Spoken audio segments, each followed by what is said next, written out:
বলছেন ও ইসরাইল, তোমার এই আকৃতি চেহারা দেখি তো সে ভয়ং হয়ে যাবে, তবে তুমি নেককার পরহেজগার ব্যক্তির জানটা তুমি কিভাবে কবজ করো। হযরতে ইব্রাহিম আলাইহিস সালাম যখন এই কথা বললেন, ইসরাইল বললেন তবে তুমি দ্বিতীয়বারে মক্কা একবার ফিরে নাও। যখন ফিরে নিল হযরতে ইব্রাহিম আলাইহিস সালাম কিছুক্ষণ পরে ইসরাইলের দিকে যখন তাকিয়ে দেখলেন, দেখছেন তো একটা নওজওয়ান দাঁড়িয়ে আছে, এত সুন্দর নোরানি চেহারাওয়ালা, তার শরীর থেকে খুশবু বের হচ্ছে। এমন সমাদে হযরতে ইসরাইল আলাইহিস সালাম বললেন, ওগো ইব্রাহিম, আমি আল্লাহ রাব্বুল ইজ্জাতের ওই পরহেজগার মুত্তাকি নেককারওয়ালার জানটাই আমি এমন ভাবে কবজ করব সে একটু জানতে পারবে না। যেমন কি মেয়ে ছেলেরা ওই আটা রুটি তৈরি করার জন্য যখন আটা সানে, আটার মধ্যে যদি একটা চুল পড়ে যায়, ওই মেয়েটির নজরটা যখন আটার মধ্যে পড়ে গেল, কি একটা চুল পড়ে আছে, ওই চুলটাকে আস্তে আস্তে টেনে নেয়, ওই রুটির আটার মধ্যে কোনো কিছুই বুঝতে পারে না, সূক্ষ্মভাবে চুলটাকে বের করে নেয়। তবে ইব্রাহিম, আমি ওই সূক্ষ্ম চুল টানার মতো করে পরহেজগার মুত্তাকির জানটাকে আমি এমন ভাবে কবজ করব সেই ব্যক্তি জানতে পারবে না। জোরে বলো। ও বাপজিরা, ভাইরা, মা বোনেরা আমার, তবে দেখুন কত কত মানুষের জান কিভাবে কবজ হয়, আর এমন এমন মানুষের জান কবজ হয় সেটাও সে বুঝতে পারে না, অন্যান্য মানুষেও বুঝতে পারে না। তবে আমি বলবো বাপজিরা, ভাইরা আমার, আমি যদিও চোখে না দেখেছি, আপনারাও যদি চোখে না দেখেছি, কানের মধ্যে শুনেছি, ইনি এই বাপজির যখন জান কবজ করা হয়, আল্লাহ তাবারক তাআলার ফেরেশতা হযরতে ইসরাইল আলাইহিস সালাম এমন ভাবে জান কবজ করেছে, সঙ্গীর লোকেরাও পর্যন্ত জানতে পারেনি তার কিভাবে জান কবজ করা হলো। দেখা গেল একটা মারা গেছে, হযরতে ইসরাইল আলাইহিস সালাম বললেন, গো ইব্রাহিম, ওই ব্যক্তিদের জান আমি পাপিষ্টি মানুষদের আমি জান কিভাবে কবজ করব জেনে নাও। যখন একটা বাবলা গাছের কাঁটাতে যদি একটা পাতলা কাপড় দেওয়া হয়, ওই কাপড়টা যখন টানা হবে, দেখবে কাঁটাতে আঁকড়ে ধরে নিবে, কাপড় খানা ছিটতে ছিটতে চলে আসবে। ওগো ইব্রাহিম, ওই পাপিষ্টি মানুষের জান কানা যখন কবজ করব, ওই কাপড় ছিঁড়ার মতো টানতে টানতে টানতে আমি বের করে নেব। জোরে হবে না? বাচ্চাদের আওয়াজ হবে, আপনাদের কম হবে, বুঝাচ্ছে? আমাদের মনে ভয় ঢুকে না ভাই। দেখবেন কত কত মানুষ মৃত্যুর সময় পায়খানা করে, করে না? করে না? কেন করে? ওই ইসরাইলের আকৃতির চেহারা দেখে, ভয়ঙ্কর চেহারা দেখে। কত কত মানুষ দেখবেন জান কবজ করার সময় ছটফট করে যায়, কেন? ওই ইসরাইলের আকৃতি চেহারা দেখে ভয়ঙ্কর ছটফট করে বেড়ায়। কিন্তু আপনি আমার শক্তি নাই কি ইসরাইলকে আমরা দেখতে পারি। যদি দেখতে পেতাম তাহলে আমাদের মনে ভয় ঢুকতো। আমি জোরহাত করে অনুরোধ করে যে বলে যাব আমার বাপজি ভাইদের, মা বোনদেরকে, এখনো পরিবর্তন হন, সকলকে পৃথিবীর দুনিয়া ছাড়তে হবে। কবর এমন একটা জিনিস, আরে কবর যখন কি হযরতে ফাতেমাতুজ জোহরা রাদিয়াল্লাহু তাআলা আনহাকে কবরে রাখার আগে আগে আবু জার, শুনেন এদিকে, হযরতে আবু জার গাফারি রাহমাতুল্লাহ আলাইহি কবরে নেমেছেন। ওই সময়তে আবু জার গাফারি রাহমাতুল্লাহ আলাইহি বললেন, ওরে মাটি, ও কবর শুনে নাও, তুমি কি জানো তোমার এই জায়গাতে এমন কাকে রাখবে তুমি কি জানো? তবে একটু জেনে নাও, যেনাকে রাখা হবে উনি হচ্ছেন শেরে খোদা হযরতে আলী রাদিয়াল্লাহু তাআলা আনহুর বিবি, যার নাম হলো ফাতেমাতুজ জোহরা রাদিয়াল্লাহু তাআলা আনহা, যিনি হচ্ছেন বিশ্বের নবী, কুল কায়নাতের নবী জনাবে মুহাম্মদ রাসূলুল্লাহ সাল্লাল্লাহু তাআলা আলাইহি ওয়াসাল্লামের বেটি, যার নাম হলো হযরতে ফাতেমাতুজ জোহরা রাদিয়াল্লাহু তাআলা আনহাকে এই জায়গায় রাখা হবে। এই মাটি শুনো রে, ইমাম হাসান ও হুসাইনের মা, যার নাম হলো ফাতেমাতুজ জোহরা রাদিয়াল্লাহু তাআলা আনহাকে রাখা হবে। তবে তার সঙ্গে কোনো বেয়াদবি করবে না। মাটি বলেছিল, রে আবু জাহল, কে হচ্ছে এমন কি হাসান ও হুসাইনের মা? কে হলো শেরে খোদা হযরতে আলী রাদিয়াল্লাহু তাআলা আনহুর বিবি? আমি কাউকে চিনি না। পৃথিবী দুনিয়াতে যদি পরহেজগার মুত্তাকি নেকি সঞ্চয় করে আসে, ভালো হয়ে যদি আসে, আমি মাটি তাকে খুব আদর প্যার মহব্বত দেখাবো, তার সঙ্গে আমি ভালো আকৃতি দেখাবো। তবে একটাই জেনে নাও আবু জাহল, যদি কোনো পরহেজগারি করে না আসে, ভালো কাজ কর্ম করে যদি না আসে, আমি মাটি, আমি কাউকে চিনি না, আমি ফাতেমাকেও চিনি না, আমি ফাতেমাকেও আমি ছাড়ব না।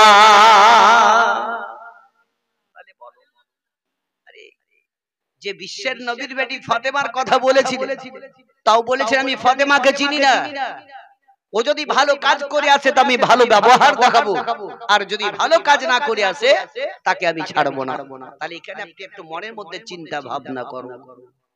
ওই কবরে আমরা একটা জিনিস, এই কি হলো তোমার, এই নাচছিস কেন? হ্যাঁ, ভোক লেগেছে, ভাত খাবা তো চলে যাও। তবে ও মাটি কাউকে ছাড়বে না, আপনাকে আমাকে কি। তাহলে ওই কবরকে একবার ইয়াদ করুন, পরিবর্তন হন। আমি জোরহাত করছি আমার বাপ ভাই ও আমার দরদি মা জননীটা আমার পরিবর্তন হন। একবার আখিরাতকে চিন্তা করুন। এই নামাজ রোজার দিকে আমরা গুরুত্ব দেই না কেন? আমরা বসে বসে সময়টা কাটিয়ে দিচ্ছি, মসজিদে গিয়ে আল্লাহ আল্লাহ তো করতে পারি। এই যে মা বোনেরা বিড়ি টিড়ি নিয়ে বাঁধাবাঁধি করতে আছে, আরে কমসে কম আজান হয়ে গেল, কমসে কম 5টা মিনিট বিড়িটা বাদ দিয়ে তুমি যদি নামাজ পড়ো আখিরাতকে চিন্তা করে, আরে তুমি তো নেকি সঞ্চয় করবে, এমন কি আল্লাহর রহমত তোমার বাড়িতে নাজিল হবে। কিন্তু আমরা করছি কোথায়? আমরা তো নিজে নামাজ পড়ি না, তো বিবিরা নামাজ কি পড়বে? আল্লাহ যাতে নামাজ পড়া তৌফিক এনায়েত করে, জোরে সকলে বলুন আমিন। যিনি আজ আমরা মা বাপ মরে যাওয়ার পর আমরা খুব দেখাই দরদি, দেখাই না কি বাপ মা মরে গেল, গরু টরু কিনে নিয়ে এসে জবাই করে লোককে আমরা খাওয়ালাম, কিন্তু মা বাপ যখন বেঁচে থাকলো তখন তো দুটো ডাল ভাত দিলাম না ঠিকভাবে, দাঁড়ে দাঁড়ে ছুটে বেড়াই। খোদার কসম করে বলবো, আপনি নামাজ পড়ছেন, নামাজ পড়ে ঘিসতে ঘিসতে কপালকে কালো করে দিলেন, কিন্তু আপনার মা বাপ দুটো খাবারের জন্য আপনার মুখের দিকে তাকে চোখের পানি ফেলতে আছে। আপনার মা যদি ওইভাবে কাঁদে দুটো খাবারের জন্য, আর তুমি যতই নামাজ পড়ো ইবাদত করো, তোমার একটাও কবুল হবে না। তোমার জান্নাত তো তোমার বাড়িতে, মা বাপ, তোমার মা বাপ যদি খুশি হয় যেটাই দোয়া দিবে সেটাই আল্লাহর দরবারে কবুল হবে।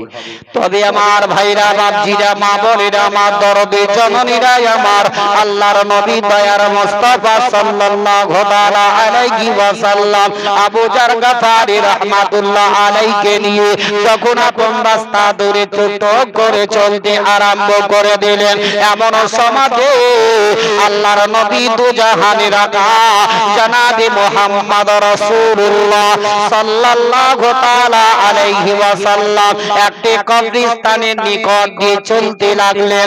আল্লাহর নবী আমার আবু যার গফারি রাহমাতুল্লাহ আলাইহি নিয়ে ওই কবরস্থানের উপরে আপন চড়ে গেলেন। আর যেমনি চড়ে গেলেন সমস্ত কবরের আযাব একদম বন্ধ হয়ে গেল। তবে একটা কবরের কিন্তু আযাব বন্ধ হয় না। তবে আমার ভাইরা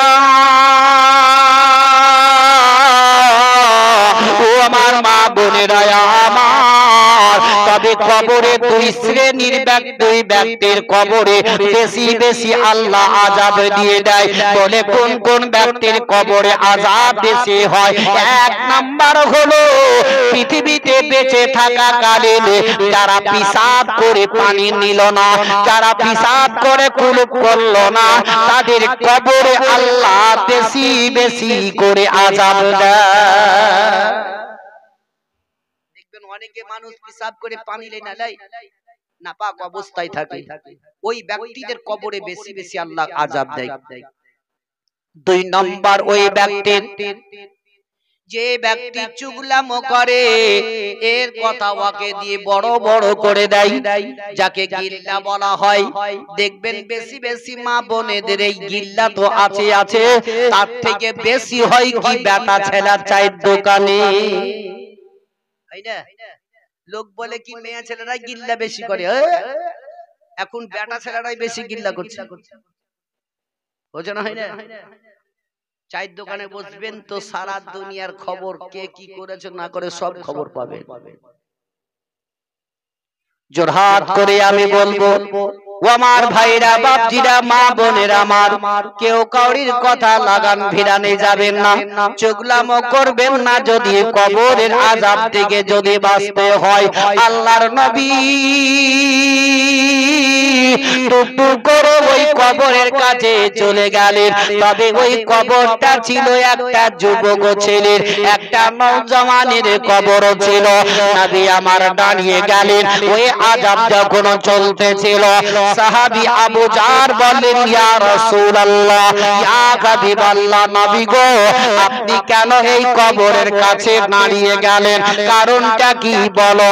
নবী বিশ্বের নবী বললেন, ও সাহাবী শুনে নাও, এই কবরটাতে অতিরিক্ত আযাব চলতেছে। আমি নবী মুস্তাফা, আমি আল্লাহর কাছে একটু দোয়া করব যাতে আল্লাহ তার কবরের আযাবটা বন্ধ করে দেয়। বিশ্বের নবী আমার হাত কানা তুলে কেমনি দোয়া করতে যাবে, এমন সমাজে স্বয়ং হযরতে জিবরিল আমিন বিশ্বের নবীর কাছে আসার পরে বলতে লাগলেন, ইয়া রাসূলুল্লাহ, ইয়া হাবিবাল্লাহ, নবী গো আপনি এই নওজওয়ানের জন্য দোয়া করবেন না, কেননা এই নওজওয়ানের কবরের আযাব আল্লাহ কিয়ামত পর্যন্ত বন্ধ করবে না। এই যুবকটার আযাব আল্লাহ কিয়ামত পর্যন্ত বন্ধ করবে না, আপনি মুনাজাত করবেন না। আচ্ছা বলুন, যদি জিবরিল বলেন কি দোয়া করবেন আর কবরে আযাব আল্লাহ বন্ধ করবে না, তাহলে এই বাচ্চাটা পৃথিবীতে দুনিয়াতে নওজওয়ানটা এমন কি ভুল কাজ করেছে কি আল্লাহ তার কবরে আযাব কিয়ামত পর্যন্ত বন্ধ করবে না? নবী চুপ করে গেলেন। ওই সমাজে সাহাবী আবু জার গফারি রাহমাতুল্লাহ আলাইহি বললেন, ইয়া রাসূলুল্লাহ, ইয়া হাবিবাল্লাহ, নবী গো আপনি কেন চুনমন হয়ে গেলেন? মুনাজাত কেন করেন নাই? চুপ করে দাঁড়িয়ে আছেন। বিশ্বের নবী বললেন, ও সাহাবী, এখনো এই নওজওয়ানের কবরের আযাব আল্লাহ কিয়ামত পর্যন্ত বন্ধ করবে না। তবে তুমি একটু যাও গ্রামের গলিতে গলিতে, এই নওজওয়ানের দুনিয়াতে বাপ বেঁচে আছে না মা বেঁচে আছে, একটু তুমি খবর নিয়ে নাও। ও আমার ভাইরা, ও আমার বাপজিরা, মা বোনেরা আমার, যাদের দুনিয়া থেকে বাপ চলে গেছে সেই না তার মর্ম জানে, যার দুনিয়া থেকে মা গেছে সেই না তার মর্ম জানে। যাদের দুনিয়াতে মা বাপ নাই তাদের মনে হয় কি পৃথিবীতে আর কিছুই নাই। যার দুনিয়াতে বাপ চলে গেল ওই বাচ্চার বুকের বল পর্যন্ত চলে গেল। যেই বাড়ি থেকে মা গেল ওই বাড়ির মান সম্মানটাও আপন চলে গেল। আপনি কোথা থেকে এসে বাড়িতে প্রবেশ করবেন? ওই সমাতে মা যদি না থাকে বড় আফসোস করতে করতে বাড়িতে প্রবেশ করবে। মনে মনে বলবে, আল্লাহ গো, যদি আমার পৃথিবীতে মা জননী বেঁচে থাকতো আমি মা বলে বাড়িতে প্রবেশ করতাম। তবে আজকে আমার মা নাই, আমি কারে মা বলে ডাকবো গো? যেই বাচ্চার দুনিয়া থেকে বাপ চলে গেল, তার বেটার বুকের বল চলে গেল, অন্যরা কেউ যদি ধরে কেউ মারামারি করে তখনই বাচ্চাটা মনে করবে বলে, আল্লাহ আজ যদি আমার দুনিয়াতে বাপ বেঁচে থাকতো তবে আমার আব্বা আমার মুখের সামনে এসে দাঁড়াতো। আজ আমার দুনিয়াতে কেউ নাই। সাহাবী গো, সাহাবী গো, নবী আমার যখন বললেন ও আবু জাহল তবে গ্রামের গলিতে গলিতে চলে যাও, যখন সাহাবী খুঁজতে আরম্ভ করে দিলেন দেখা গেল ওই নওজওয়ানের পৃথিবী দুনিয়াতে বাবা বাপ নাই, বহুত দিন আগে মারা গেছে। পৃথিবী দুনিয়াতে একমাত্র মা জননী আছে, যেই মা আমার বৃদ্ধ বয়স্ক হাত লাঠি লাঠি নিয়ে টুক টুক করে চলাফেরা করে। তেমন সাহাবী খোঁজ নিতে নিতে নিতে নিতে গিয়ে বুড়ির খবরটা যেমনি পেয়ে গেলেন, সঙ্গে সঙ্গে বাবা ওই বুড়িকে ডাক করানো হলো। দয়ার নবী মুস্তাফার দিকে বুড়ি লাঠি নিয়ে টুকটক করে চলতে আরম্ভ করে দিল। বিশ্বের নবীর সম্মুখে গিয়ে গিয়ে বুড়ি বলে, ইয়া রাসূলুল্লাহ, ইয়া হাবিবাল্লাহ, নবী গো আপনি কি বলবেন বলুন না কেন? নবী আমার বললেন, মা গো তোমার বেটা বহুত দিন আগে মারা গেছে, তোমার বেটার কবরে অতিরিক্ত আযাব চলতেছে। একটু তুমি আল্লাহর কাছে দোয়া করো যাতে তোমার বেটার কবরের আযাব আল্লাহ বন্ধ করে দেয়। বুড়ি হাউমাউ করে কাঁদতে লাগলো, বুড়ি দুই চোখ দিয়ে পানি পড়তে লাগলো। নবী আমার বললেন, ও গো মা গো, কেন এইভাবে তুমি কান্না করো গো? তোমার দুই চোখ দিয়ে কেন পানি পড়ে যায়? বুড়ি বলতে লাগলো, ইয়া রাসূলুল্লাহ, ইয়া হাবিবাল্লাহ, নবী গো আমি জানি গো জানি আমার বেটার কবরে আযাব চলতেছে, আমি কখনোই তার জন্য দোয়া করব না, আল্লাহ যাতে তার কবরে কিয়ামত পর্যন্ত তার আযাব দিয়ে দেয়। নবী গো আমি জানি কি আমার বেটার কবরে আযাব চলতেছে, তবে আমি দোয়া করব না আল্লাহ যাতে তার কবরে আরো বেশি বেশি করে কিয়ামত পর্যন্ত আযাব দেয়। তাহলে তার ছেলে মায়ের সঙ্গে এমন কি খারাপ কাজ করে গেছে বলো, যে মায়ের বদদোয়াতে কবরের আযাব চলতেছে। আজকালকার কিছু কিছু যুবক যুবকেরা বুঝলেন, ভাই ভাই যদি মেল থাকছে, পরের বেটি যখন বাড়িতে ঢুকছে বুঝলেন, তখন বাড়িটা তছনছ হয়ে যাচ্ছে, হচ্ছে না হয় না? ও মনে হচ্ছে ও মানে রাজ রানী চলে এলো, মানে ওর মতো আর কেহ রানী আর কেহ নাই। একবার তুমিও ভেবে দেখো, আজ যদি তুমি শ্বশুর শাশুড়ির প্রতি অত্যাচার করো, একদিন তোমাকেও শাশুড়ি তৈরি হইতে হবে, সেই দিন তোমারও বউ তোমার প্রতি অত্যাচার করবে। কি একটাই রাস্তা, যদি প্রত্যেকটা মেয়েরা যদি ভাবে কি এরাও আমার মা বাপের মতোই শ্বশুর শাশুড়ি, তাদেরকে নিয়ে তুই ভালোবেসে থাকতে পারো, তবে পরবর্তীতে তোমার যখন বউ আসবে তখন তোমাকেও আম্মা বলে নিয়েই থাকবে। কি তাহলে কেউ কারি ঝগড়া হবে না। কিন্তু আজ আমরা হিংসাতে তো মরে যাচ্ছি। আজ যদি দেখবেন ভাই ভাই মেল মোহাব্বত নিয়ে যদি থাকে, আর একটা যখন বাড়িতে বউ ঢুকবে, ও তোমার ভাই কম কাজ করবে, তুমি ইনকাম করে নিয়ে আসবা, সবাইকে বসে বসে খাওয়াবা, মনে হচ্ছে ও কত ইনকাম করে চলে এলো। চেরানার বিড়ি বাঁধছে তো মনে হচ্ছে বিশাল ব্যাপার। আবার কিছু কিছু বুঝলেন কিছু মেয়ে ছেলেরা আইসিডিআইসি চাকরি বলে না, খিচুড়ি রান্ধা, তো মনে হচ্ছে বাপরে ইয়ার মতো আর কেউ বড় ভদ্রলোক মাস্টার আর কেউ নাই। চেড়ানার ওই দুটা খিচুড়ি রান্না করতে যাবে, তো বুঝলেন ভবক করে সাজিয়ে পিঠে প্যাঠে তো কাপড় থাকে না, বাড়িওয়ালাকে কহছে এই দেখো চলে গেল স্কুল, ভাত রাঁধে তুমি রেখে দিও, বলে না বলে না। এমন নারী আছে বুঝলেন, দূর হও, দূরে থাকো সেই জায়গা থেকে, যদিও তুমি কাজ করো পরহেজ হয়ে চলো, আখিরাতকে চিন্তা করো, কবরকে ইয়াদ করো, মৃত্যু কার কখন হবে কেউ বলতে পারবে না। পারবে কেউ? আমরা এখানে বসে আছি, খেয়ে দিয়ে যে বাড়ি পৌঁছতে পারবো তার কোনো ভরসা আছে? আমাদের ভরসা নাই। কার কখন মৃত্যু হবে একমাত্র আল্লাহই জানে। তবে বাপ, আমার ভাই মা বোনদেরকে বলবো, যাদের দুনিয়াতে বাপ মা বেঁচে আছে, বাপ মাদেরকে ভালোবাসার চেষ্টা করো।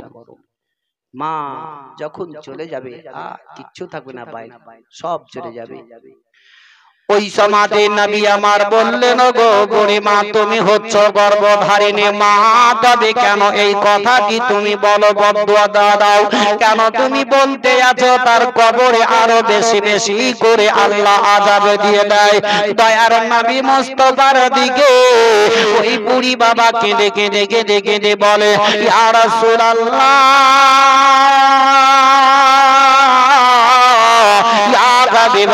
নবী গো, আমার ওই কথাটা যখন মনে পড়ে যায় আমার কলেজা গানা চুর চুর হয়ে যায়।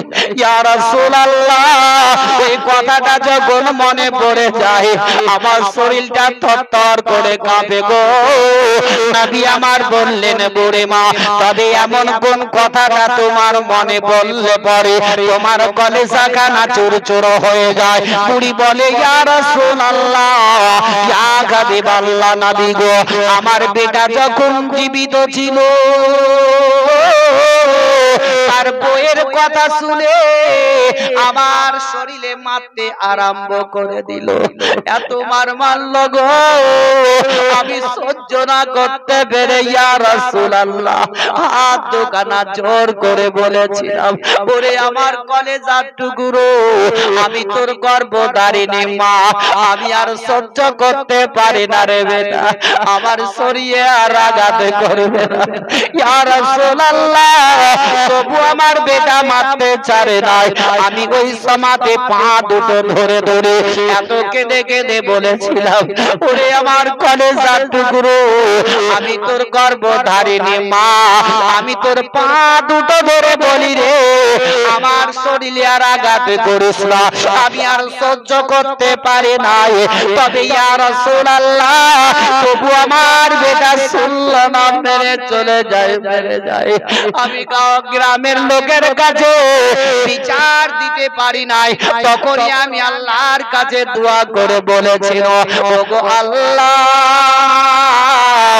আমি আর সহ্য করতে পারি নাই, আল্লাহ গো, আমার বেটার তুমি মৃত্যু নিয়ে নাও।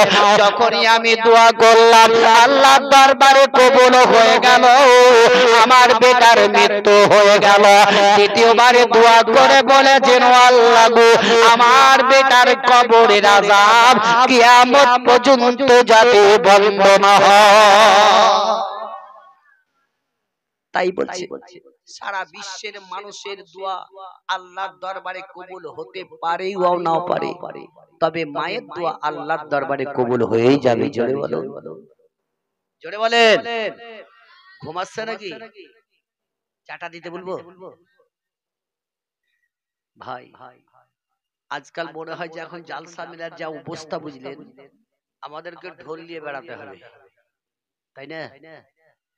ঢোলের বাড়ি যখন দু তিনটা দিয়ে দিব, তখন বেটা ছেলে তো দূরের কথা, মেয়ে ছেলেরা সব ভেঙে পড়বে। হারামে বেশি মানুষ, হারামের দিকে কান বেশি যাবে, আর যেখানে নেকি সঞ্চয় হবে সেখানের দিকে কান যাবে না। যাবে? বড় আফসোস লাগে। এই আপনাদের এই গ্রামটাতে আমি আজকে নতুন নয়, কয়েক বছর থেকে আপনাদের গ্রামে আসি, জালসাতেও আসি, মিলাদেও আসি। কেউ যে যখন ডাকে বুঝলেন, কাউকে কখন যদি ফাঁকা থাকে মিলাদে কখনো না করি না। আল্লাহর রহমত আপনাদের দোয়াতে আপনাদের ডাকাতে সাড়াতে আসে। তবে জালসা মিলাদে যেখানেই হোক না কেন, গরিবের হোক আর বড় লোকেরই হোক, যান, চাহে খেতে পান ইয়া না পান, যদি আপনি মেলাদে পৌঁছতে পারবেন তাহলে জয় কদম ফেলে আপনি এখানে আসবেন, প্রত্যেকটা কদমে 10টা করে নেকি পাবেন। চলে হবে না? ওই তো আগে বলেছিলাম কি সুবহানাল্লাহ কোনটা বলতে হয় এটাই তো আমরা জানি না তো ভাই। তবে শিক্ষার অর্জন করুন, পরিবর্তনটা হন। আল্লাহ যাতে আমাদের সকল মানুষকে সঠিক পথে ঈমানের সহিত নিয়ে তৌফিক ইনায়াত করে, জোরে সকলে বলুন আমিন। তবে আমার ভাইরা বাপজিরা ও আমার মা বোনেরা, আমার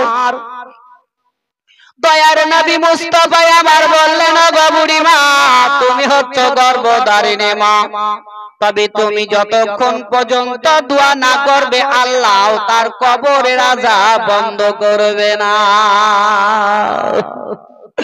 নবী আমার যখন বলে দিল, বুড়ি বলে না না ইয়া রাসূলুল্লাহ, আমি কখনোই তার জন্য দোয়া করব না, আমি আল্লাহর দরবারে আরো প্রার্থনা করে বলবো যাতে বেশি বেশি করে তার কবরে আযাব দিয়ে দেয়। ওগো আমার মা জননীরা আমার, ও আমার দরদি বোনেরা আমার, একটু পরিবর্তন হয়ে যায়, একবার কবরকে ইয়াদ করো, একবার আখিরাতকে চিন্তা করো। ওই মওত সকলকেই বাবা মওতের সাথে থাকতে হবে, তবে ঈমানদার হয়ে মরার চেষ্টা করো, পরহেজগার মুত্তাকি হয়ে মরার চেষ্টা করো। ওই কবর কাউকে বাবা ছাড়বে না, কবর কাউকে চিনে না। কবর বাবা যদি ভালো কার্য করতে করে যেতে পারে, তবে আসল ধাপি যদি পার হলে দ্বিতীয় ধাপিটাও আপন আসানে আসানে পার হয়ে যাবে। আর যদি না পার হতে পারে তবে ওখানেও পার হতে পারবেন না। তবে একবার চিন্তা করে দেখুন, হায়রে কবর, ওই কবরে যখন রেখে দেয় আমরা টুক টুক টুক টুক করে তাকিয়ে দেখি, তখন একবার যদি মনে করি আল্লাহ গো এইভাবে আমাকে একদিন মানুষ রেখে যাবে, যদি ওই মওতটাকে ইয়াদ করে আমরা যদি পরিবর্তন হতে পারি, তবে ইহকাল পরকালে লাভবান হয়ে যাব। একবার চিন্তা করবেন, শুতে শুতে আপনার থেকে জোয়ান জোয়ান ছেলেরা মারা যাচ্ছে, তাই না? কত চলে গেল, কারির জোয়ান জোয়ান ছেলে বেটা চলে যাচ্ছে, মা বাপ তাদের কলেজা চুর চুর হয়ে যাচ্ছে। ভাই, মৃত্যুর স্বাদ সকলকে চাকতে হবে, চাহে জওয়ানে হোক আর বুড়াতেই হোক। যার যেটাই 4 আঙ্গুল কপালে আল্লাহ লিখে যা রেখেছে সেটাই তার সেই ঘটনা ঘটবে। তবে সেইটাকে লক্ষ্য করে চলুন। তবে শায়রা কোন বলে, মাই যে আমার ছেড়ে গেল জনমে লাগিয়া, আর কারে ডাকিব, আরে কারে ডাকিব মাগো ও মা বলিয়া, মাই যে আমার ছেড়ে গেল জনমে লাগিয়া, আর কারে ডাকিব, কে হাই রে কি দেখা পাইয়া আমাই ছেড়ে গেল, একবারই নাম কলিয়া আমার বলিল, মনের কথা মনে রেখে রাখল যে চাপায়া, কারে ডাকিব, আরে কারে ডাকিব মাগো এ মা বলিয়া, মাই যে আমার ছেড়ে গেল জনমে লাগিয়া, আর কারে ডাকিব, হাই রে মাই যে আমার কত আপন, বুঝাই কি করিয়া, কান্দে পরানা আকল গোয়া মায়ের লাগিয়া, সেই মায়ের বনিয়া গিয়া, সেই মায়ের বনিয়া গিয়া কেমন বাঁচিব, কারে ডাকিব, আরে কারে ডাকিব মাগো ও মা মাই যে আমার ছেড়ে গেল জনমেলা গিয়া আমার কারে ডাকিব আল্লাহুম্মা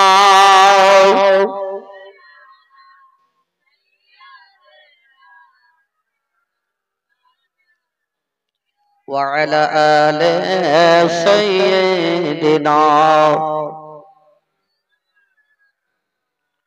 সাল্লাল্লাহু তাআলা আলাইহি সাল্লাম। যত জোরে দরুদ পড়ছেন মনে হয় কি মাইক বক্স সব ফেটে পালিয়ে যাবে।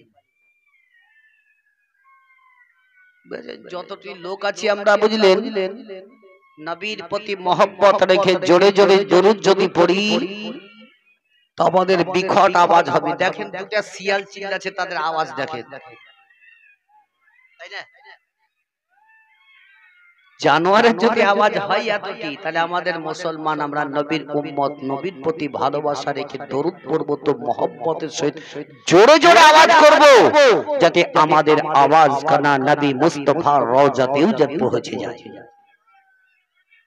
আমরা দরুদ পড়তে পড়তে মনে হচ্ছে কি আমরা হেডসে গেছি, বুঝলেন না? দরুদ পড়তে কেউ মানা করেছে ভাই? আর দরুদ পড়তে দেখবেন অনেকে মানুষ বলে এটা বেদাত, ওটা শিরক, ওটা হারাম, এটা হারাম বলে যায়, কিন্তু সেদিকে লক্ষ্য না দিয়ে সঠিক জায়গাতে পৌঁছে আদায় করার চেষ্টাটা করো। কিছু কিছু মোবাইল দেখে দেখে মৌলবি তৈরি হয়েছে না, হয়নি? এই মোবাইল মৌলবিদের কাছ থেকে দূরে থাকুন, তারা ফতোয়া জারি খুব করে।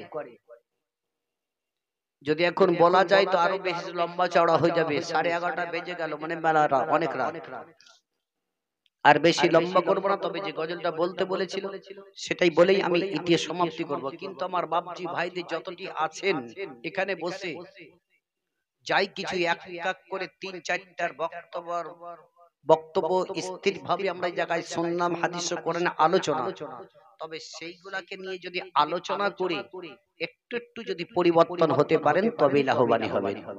খালি ঢের ঢের শুনে নিলাম, কার্যকরী করলাম না, নামাজের দিকে নাই, রোজার দিকে নাই, কিছুই হবে না ভাই।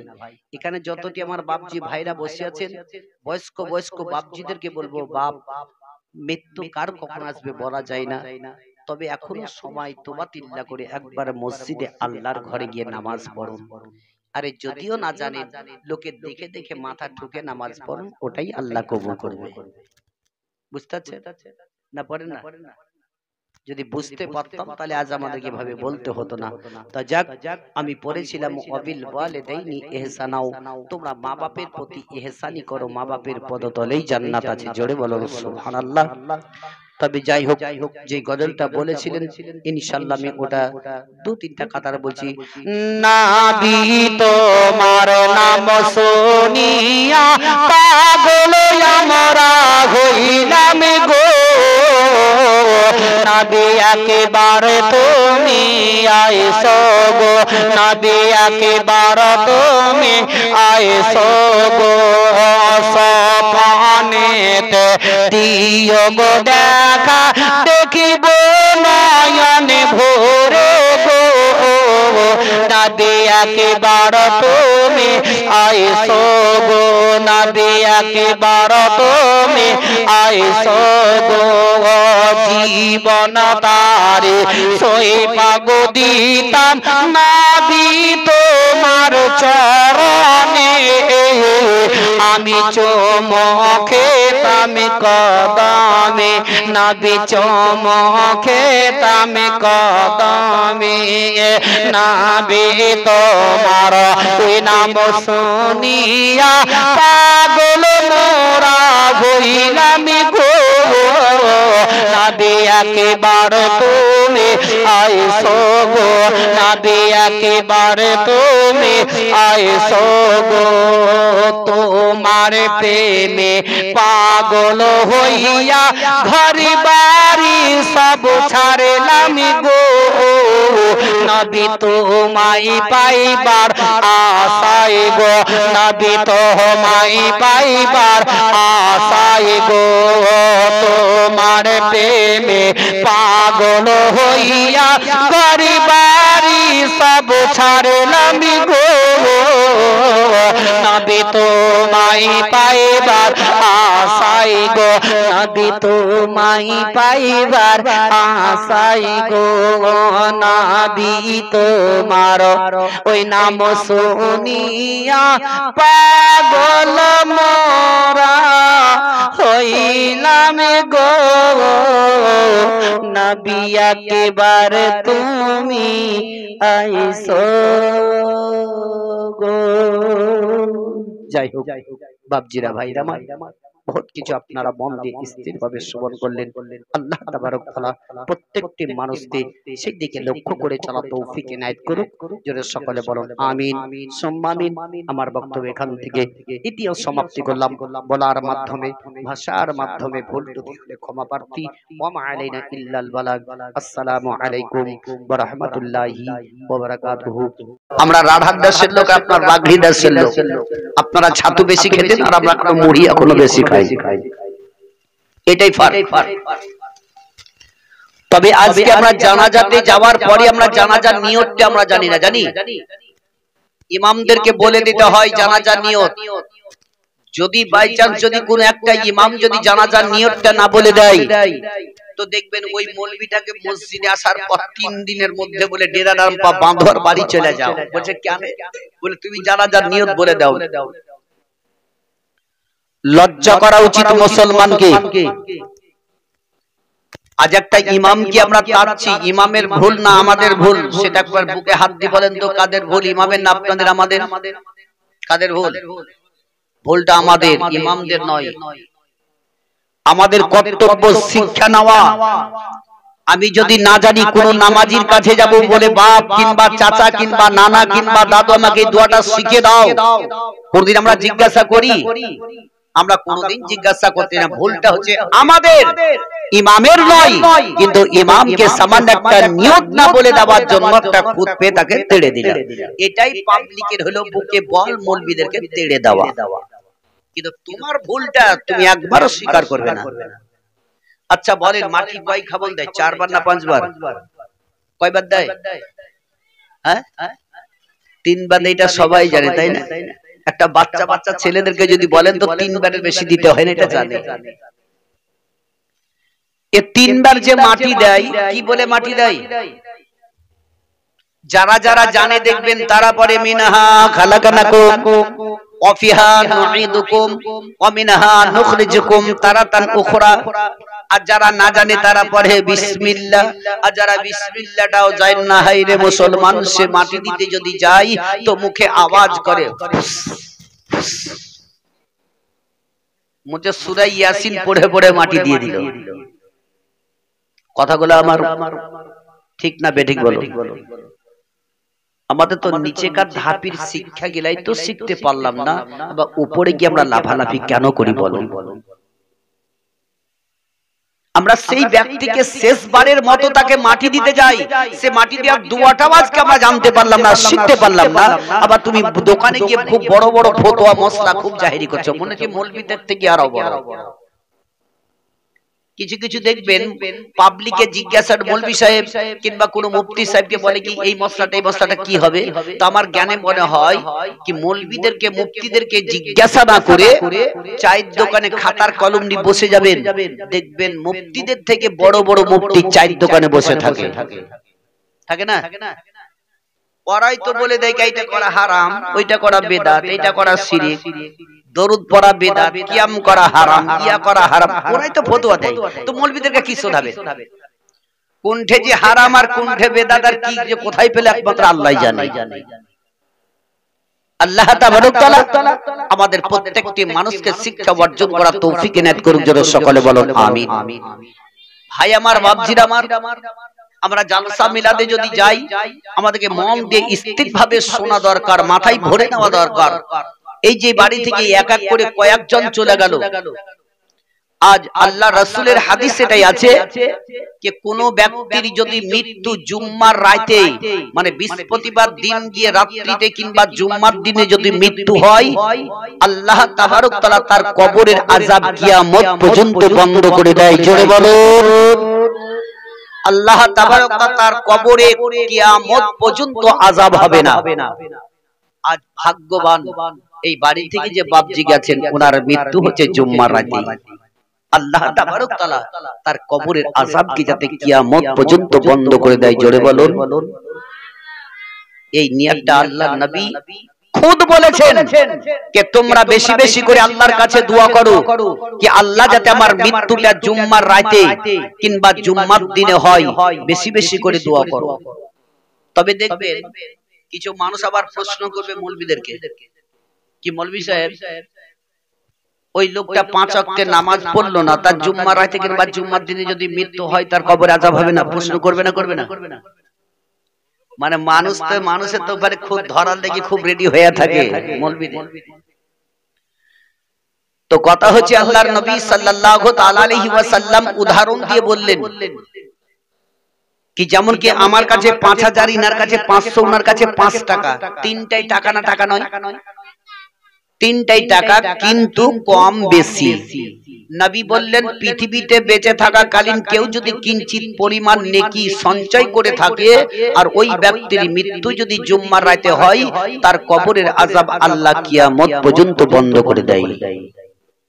কিঞ্চিত পরিমাণ নেকি সঞ্চয় করে থাকার চেষ্টা করুন।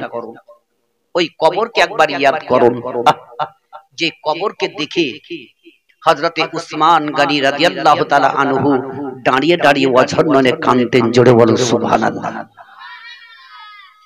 অন্যান্য সাহাবীরা বলতেন ওগো উসমান বলো তুমি এই কবরকে যখনই দেখো তখনই তুমি এইভাবে কাঁদো কেন?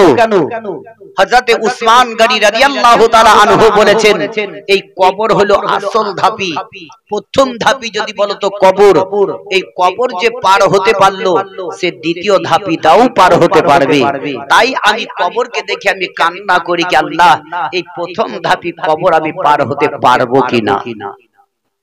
আর যে আমরা মাটি দিতে গিয়ে দাঁতকে বের করে খিলখিল করে হাসা হাসা, একবার ভেবে দেখুন আপনার আমার ঘাড়ে কত লোক চড়ে গেল, এটাও ভেবেছেন কি আমি কাউরি না কাউরি একদিন ঘাড়ে চড়বো? এই আফসোসটা কখনো করি? যেমন কি হযরতে ইব্রাহিম আলাইহিস সালাম আর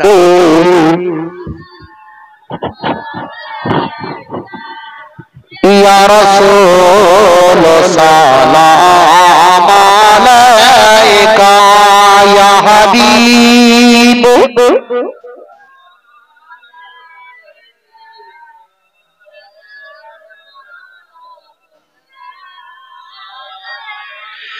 কাফের মুশরিক মিলিয়া মারিল এতিম বলিয়া কি হবে দুঃখ করিয়া দাও মোরে উম্মত সফিয়া ইয়া নবী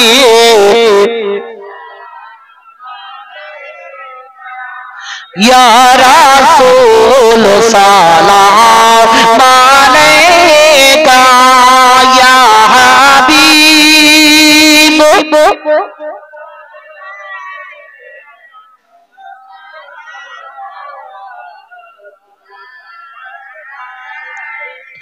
ইয়া রাসূলুল্লাহ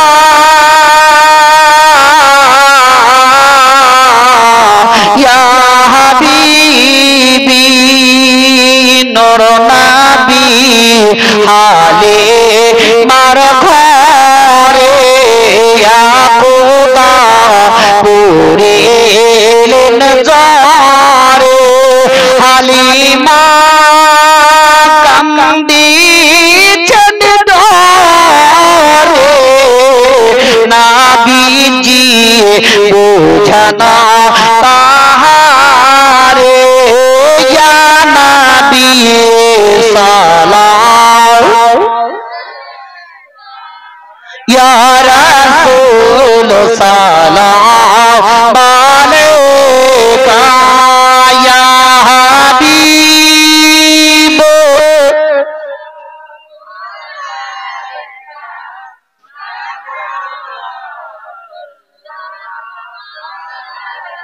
الصلاة والسلام عليك يا رسول الله الصلاة والسلام عليك يا حبيب الله الصلاة والسلام عليك يا نورا من نور الله بلغ الغلا بكماله كشف الدجى بجماله حسنت جميع خصاله صلى الله عليه وآله